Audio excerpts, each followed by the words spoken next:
Hello everyone, welcome to UPSC time. मेरा नाम है अपर्णा जो और इस वीडियो में हम एनसीईआरटी ज्योग्राफी क्लास 7th के चैप्टर 2 की बात करने वाले हैं, जिसका नाम है हमारी पृथ्वी के अंदर। ये जो टॉपिक है ये बहुत इंपॉर्टेंट है आपके एग्ज़ाम परस्पेक्टिव से। इससे क्वेश्चंस बहुत आते हैं, तो वीडियो को स्किप मत कीजिएगा, लास्ट तक ज़रूर देखिएगा और इसका नोट्स ज़रूर बनाइएगा। देखिए, पृथ्वी हमारे लिए, मनुष्य के लिए आंतरिक रूप से अदृश्य है। पृथ्वी का जो आंतरिक भाग है वो मनुष्य के लिए दृश्य नहीं है बल्कि अदृश्य है। किसी ने नहीं देखा है कि कैसा दिखता है, कोर कैसा दिखता है, मेंटल कैसा दिखता है। परपटी तो मान लीजिए ऊपर की जो परत है वो कुछ लिमिट तक हम जानते हैं, देखें, बट आंतरिक भाग को हम नहीं देखें। तो हम कैसे समझेंगे कि पृथ्वी कैसी है, तरल है या कठोर है, ठोस है, कैसे समझेंगे?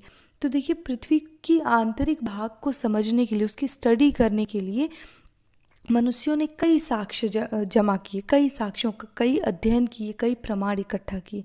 उनमें से एक प्रमाण भूकंप विज्ञान का प्रमाण, ये जो प्रमाण है इसे मान्यता मिली, ये इसको इम्पोर्टेंस दिया गया। लेकिन भूकंप विज्ञान के प्रमाण से पहले का क्या? उसके पहले भी बहुत से प्रमाण लगाए। उनमें से एक प्रमाण कुछ इस तरह है कि देखिए, पृथ्वी के नीचे की ओर जाने पर बढ़ता दबाव, चट्टानों में बढ़ता घनत्व, तापमान, इनके आधार पर पृथ्वी की आंतरिक बनावट के विषय में अनुमान लगाया जाता था। अब देखिए, पृथ्वी की ऊपरी परत का घनत्व 3.0 ग्राम घन सेंटीमीटर है, वहीं पूरी पृथ्वी का जो घनत्व है वो 5.0 ग्राम घन सेंटीमीटर है ना। अब कोर को अंतरतम कहते हैं, ठीक है, कोर को अंतरतम भी कहते हैं, इसे ध्यान रखिएगा, एग्जाम में ऐसे वर्ड्स, ट्रिकी वर्ड्स पूछे जा सकते हैं। तो पृथ्वी का जो कोर है उसका घनत्व जो है वो 11.0 ग्राम घन सेंटीमीटर है, ऐसा अनुमान लगाया गया। क्यों इतना बढ़ क्यों गया? क्योंकि इसका कारण था कि पृथ्वी के नीचे की ओर जाने पे जो दबाव है वो बढ़ जाता है। अब एक अनुमान ये लगाया गया। लेकिन देखिए, जो चट्टानें होती हैं उनमें एक लिमिट होता है, उनमें दबाव या घनत्व बढ़ने का एक लिमिट होता है, उसके बाद वो नहीं हो सकता। तो जो पृथ्वी की आंतरिक जो संरचना है उसके बारे में बहुत अच्छे से जानकारी, जो दबाव, तापमान और घनत्व के जरिए बहुत अच्छे से जानकारी नहीं लगाया जा सका, है ना, समझा नहीं जा सका कि एग्जैक्टली क्या है वहाँ पे। क्योंकि इस बात को एक बात काट रही थी कि अगर घनत्व इतना ज़्यादा है, दबाव इतना ज़्यादा है, तो अवश्य ही वहाँ पे ठोस पदार्थ होगा। लेकिन जब ज्वालामुखी क्रिया होती है, जब लावा बाहर निकलता है, अब ये मैं ज्वालामुखी क्रिया के ज्वालामुखी विज्ञान के साक्ष्य की बात कर रही हूँ, ठीक है। तो अब जब वो ज्वालामुखी क्रिया होती है तो उसमें क्या होता है कि लावा निकलता है। इसीलिए ऐसा माना जाता है कि पृथ्वी के अंदर कोई ऐसी परत है जो कि तरल अवस्था में है, परंतु पृथ्वी के भीतर जाने पर दबाव बढ़ जाता है। अब जब दबाव बढ़ जाता है तो पृथ्वी के भीतर कोई भी वस्तु तरल अवस्था में नहीं रह सकती। तो ये जो अनुमान है ये भी गलत साबित हो गया। अब क्या किया जाए? तो फिर उसके बाद आया भूकंप विज्ञान का साक्ष्य। अब ये साक्ष्य क्या है इसको थोड़ा समझते हैं। देखिए, इस तरीके से मान लीजिए ये है हमारा अर्थ, ये है हमारे अर्थ का कोर। अब इसे आप समझिए, ये है एस तरंगे, है ना। अब देखिए, ये है एस वेव्स, और अभी मैं आपको आगे समझाती हूँ। अब देखिए, भूकंप विज्ञान का साक्ष्य क्या है कि पृथ्वी पे 3 तरह की तरंगें उठती हैं: प्राथमिक तरंग, द्वितीयक तरंग, तृतीयक तरंग। प्राथमिक तरंग यानी पी वेव्स, द्वितीयक तरंग यानी एस वेव्स, तृतीयक तरंग यानी एल वेव्स। तो ये जो एल वेव है ये हमारे लिए उतना इम्पोर्टेंट नहीं है इसे समझने के लिए, यानी पृथ्वी की आंतरिक संरचना को समझने के लिए। देखिए, पृथ्वी की जो प्राथमिक तरंग, ये जो भूकंप की प्राथमिक तरंग है, द्वितीयक तरंग है, यानी पी वेव्स और एल एस वेव्स जो होती हैं, ये पृथ्वी की आंतरिक बनावट के विषय में कुछ निश्चित तथ्य निकालकर इनसे सामने आते हैं। कैसे सामने आते हैं? अब आप देख रहे हैं इस तरीके से, पृथ्वी की जो इसमें जो एस तरंगे हैं, ये सिर्फ ठोस में ही चलती हैं, ये द्रव्य में यानी तरल पदार्थ में नहीं चलती। ठीक है, ये तरंगे तरल पदार्थ को पार नहीं कर पाती। अभी मैं आपको समझाती हूँ।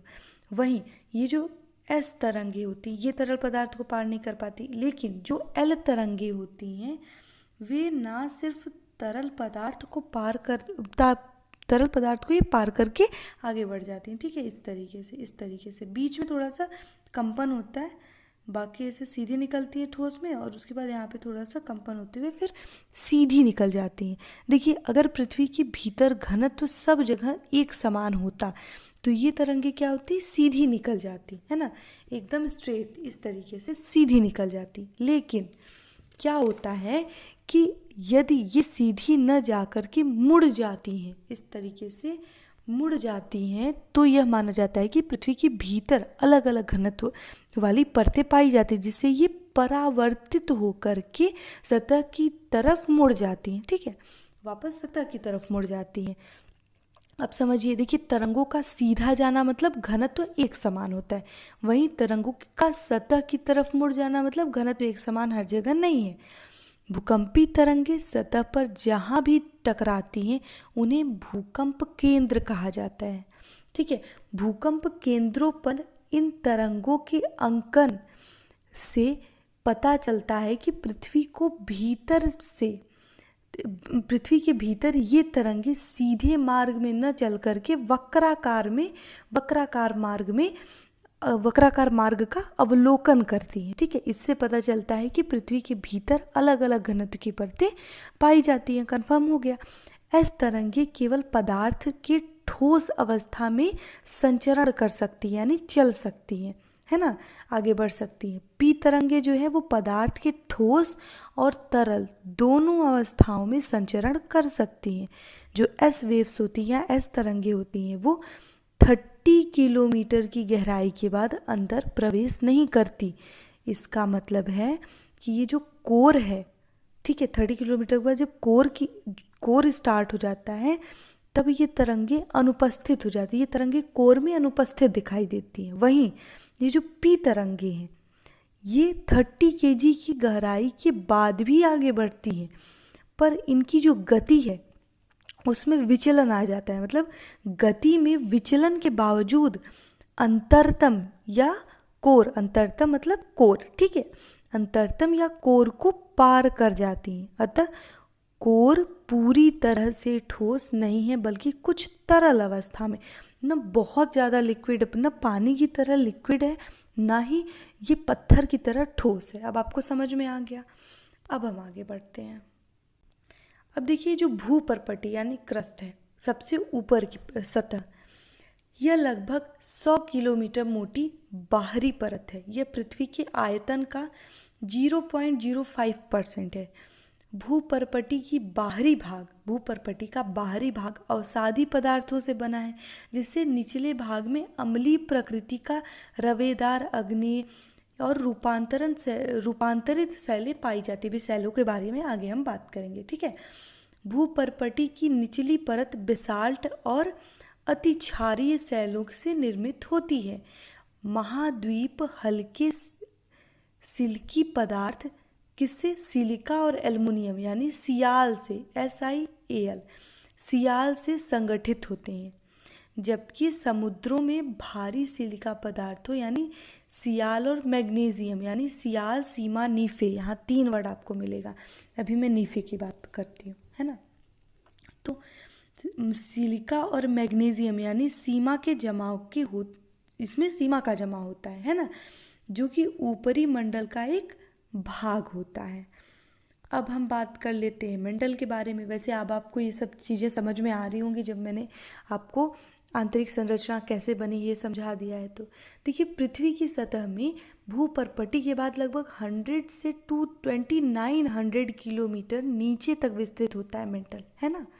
इससे पृथ्वी के आयतन में 16% निर्मित होता है। ये इससे पृथ्वी के आयतन में 16% निर्मित होता है। ऊपरी परत यानी भूपर्पटी और मध्यम मंडल की ऊपरी परत के मध्य जो बॉर्डर लाइन है उसकी खोज मोहरोवाइसिक ने की थी, इसे ध्यान रखिएगा। उन्हीं के नाम पर इस परत को मोहो या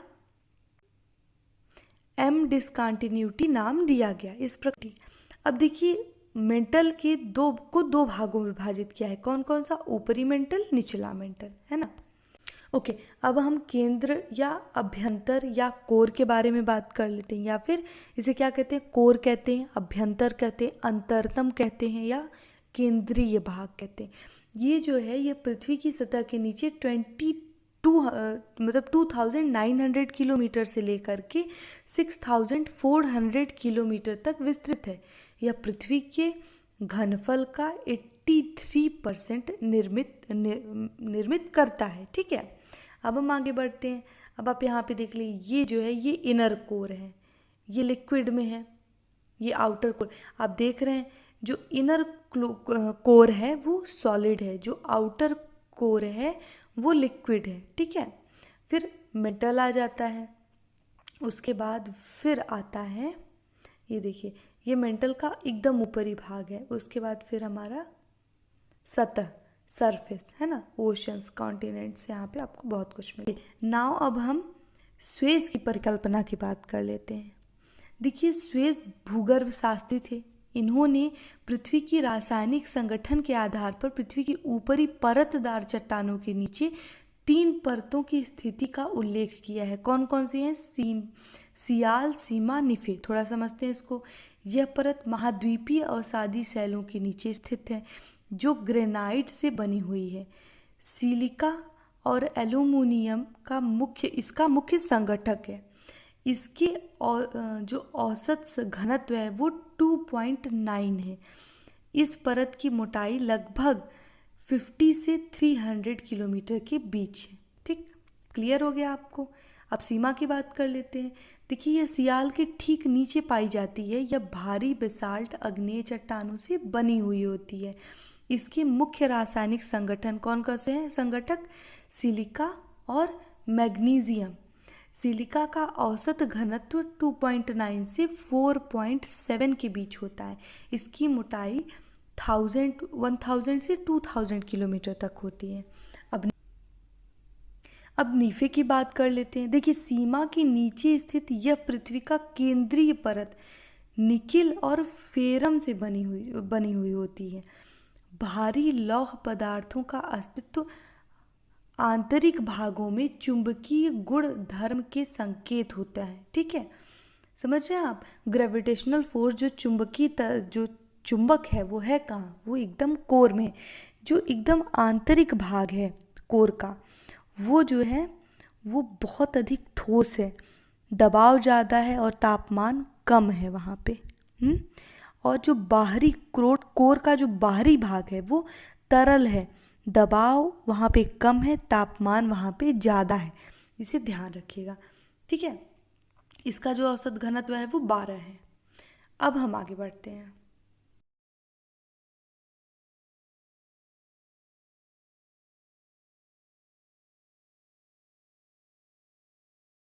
ओके, अब हम शैल एवं खनिज की बात कर लेते हैं। चट्टान का मतलब होता है शैल। ठीक है, देखिए पृथ्वी की जो परपटी है वो शैलों से बनी हुई है। शैल प्राकृतिक होते हैं, ठोस होते हैं, खनिजों से बने हुए होते हैं। अब खनिज क्या होते हैं? देखिए प्राकृतिक होते हैं ये। इनमें रासायनिक स्थिर मात्रा, इनके जो रासायनिक है इनमें वो स्थिर मात्रा में होते हैं। उदाहरण के लिए कोयला, फिर प्राकृतिक गैस, लोहा, ये सब मिलकर के सेल बनाते हैं। सेलों के आकार, रंग, संरचना ये सब अलग अलग होती है। सेलों की पढ़ाई को शिला विज्ञान कहा जाता है। 3 प्रकार के सेल होते हैं। कौन कौन से? अग्नेय सेल, अवसादी सेल और कायांतरित सेल। एक एक करके इनको हम समझते हैं। ठीक है, अब देखिए सबसे पहले हम बात करेंगे अग्नेय सेल की। देखिए द्रवित मैग्मा ठंडा होकर ठोस हो जाता है जब। अब ये द्रवित मैग्मा का क्या मैं आपको समझाती हूँ। देखिए क्या होता है कि जब ज्वालामुखी निकलता है बाहर, ठीक है, उस जब ज्वालामुखी फटता है तो उसमें लावा बाहर निकलता है। वो लावा जो है तरल पदार्थ में होता है, उसे मैग्मा कहते हैं। वो क्या होता है कि वो बाहर निकलता है और पृथ्वी की सतह पर बिछ जाता है, और जब ये मैग्मा ठंडा पड़ जाता है तो ये ठोस हो जाता है। इस प्रकार जो शैलें बनती हैं उन्हें आग्नेय शैल कहते हैं। ठीक है, इन्हें प्राथमिक शैल यानी प्राइमरी शैल भी कहा जाता है। ये दो प्रकार के होते हैं, एक तो होते हैं अंतर्भेदी, दूसरा होते हैं बहिर्भेदी। थोड़ा समझ लेते हैं इनको। अब अंतर्भेदी क्या है, देखिए जब द्रवित मैग्मा कभी कभी भूपर्पटी के अंदर गहराई में ही ठंडा हो जाता है, बाहर नहीं निकल पाता, मुंह नहीं मिलता, ज्वालामुखी नहीं फटता, नहीं निकल पाता, तो इस प्रकार के बने ठोस शैलों को अंतर्भेदी आग्नेय शैलें कहते हैं।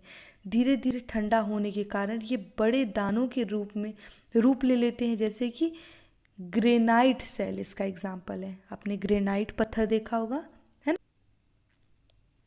ओके, अब हम बहिर्भेदी शैल की बात कर लेते हैं। ठीक है, जब ये जो आग की तरह बाहर निकलता है ज्वालामुखी में और पृथ्वी की सतह पर फैल जाता है, ये मैग्मा ही लावा है जो पृथ्वी की आंतरिक भाग से निकलता है। अभी हमने कोर को पढ़ा, तो ये कोर जो आउटर कोर है वहाँ से, बाह्य कोर है वहाँ से निकलता है और ये फैल जाता है सतह पर, और सतह पर फैल करके एकदम तेजी से ठंडा होकर के ठोस बन जाता है। परपटी पर इस प्रकार से बने हुए सेल को बहिर्भेदी आग्नेय सेल कहते हैं। इसकी संरचना बहुत महीन दानों वाली होती है, जैसे कि बेसाल्ट। आपने बेसाल्ट चट्टानों का नाम सुना होगा। दक्कन के पठार जो हैं वो बेसाल्ट सेलों से बने हुए हैं, है ना। इसे आप समझो, वहाँ पे ज्वालामुखी की वजह से वो दक्कन के पठारों का निर्माण हुआ है। ठीक है, आगे बढ़ते हैं। अब हम बात कर लेते हैं अवसादी सेल की। देखिए, जब सेल लुढ़क लुढ़क कर, चटक चटक कर, क्या होता है कि नदियों में के जरिए या हवा के जरिए लुढ़क कर, चटक कर, मान लीजिए बहुत तेज धूप पड़ रही है, चट्टान एकदम गर्म हो गई है, गर्मी में ये बारिश हो गई और वो जैसे ठंडा पाएगा चटक जाएगा, समझे। तो इस तरीके से चटक गया, उसके बाद टकरा कर छोटे छोटे टुकड़ों में टूट जाते हैं। तो इन छोटे टुकड़ों को अवसाद कहते हैं। ये अवसाद हवा, जल आदि के द्वारा एक स्थान से दूसरे स्थान पर जमा हो जाते हैं। तो अदृढ़ अवसाद दबकर और कठोर होकर के सेल की परत बन जाते हैं। जैसे अभी आप एक किताब है, 2-3 हज़ार साल तक एक किताब के ऊपर एक किताब करके 100 किताब आप रख दीजिए। अब क्या होगा कि जो नीचे वाला किताब है, जो आपने पहली किताब रखी थी, वो 1-2 हज़ार साल बाद तो ना एकदम पत्थर बन जाएगा, है ना, दबाव की वजह से। इस तरीके की तो क्या होता है कि अदृढ़ अवसाद दबकर और एवं कठोर होकर सेल की परत बनते हैं। इस प्रकार की सेलों को अवसादी सेल कहते हैं। अब हम आगे बढ़ते हैं। अब हम कायांतरित सेलों की बात करते हैं। देखिए, आग्नेय सेलें और अवसादी सेलें उच्च ताप और दाब के कारण कायांतरित सेलों में परिवर्तित हो जाती हैं। एग्जाम्पल के लिए चिकनी मिट्टी स्लेट में और चूना पदार्थ संगमरमर में परिवर्तित हो जाता है। समझ गए हैं आप? आई होप अब आपको सब कुछ क्लियर हो गया होगा। एक चीज़ याद रखिएगा कि एक सेल से दूसरे सेल में परिवर्तित होने की प्रक्रिया को सेल चक्र कहा जाता है। ठीक है, अब देखिए, जैसे ताजमहल जो है संगमरमर का बना है, लाल किला लाल बलुआ पत्थर का बना हुआ है। आई होप अब आपको अच्छे से ये सब चीज़ें क्लियर हो गई होंगी। वीडियो अच्छी लगी हो तो प्लीज़ इसे लाइक कीजिएगा। चैनल को अभी तक अगर आपने सब्सक्राइब नहीं किया है तो प्लीज़ चैनल को सब्सक्राइब करना बिल्कुल मत भूलिएगा। सब्सक्राइब कर लीजिएगा और अपने फ्रेंड्स के साथ, अपनी फैमिली के साथ, जो भी यूपीएससी की प्रिपरेशन कर रहे हैं या करने वाले हैं, उनके साथ इन वीडियोज़ को ज़रूर शेयर कीजिएगा। Thank you so much for watching.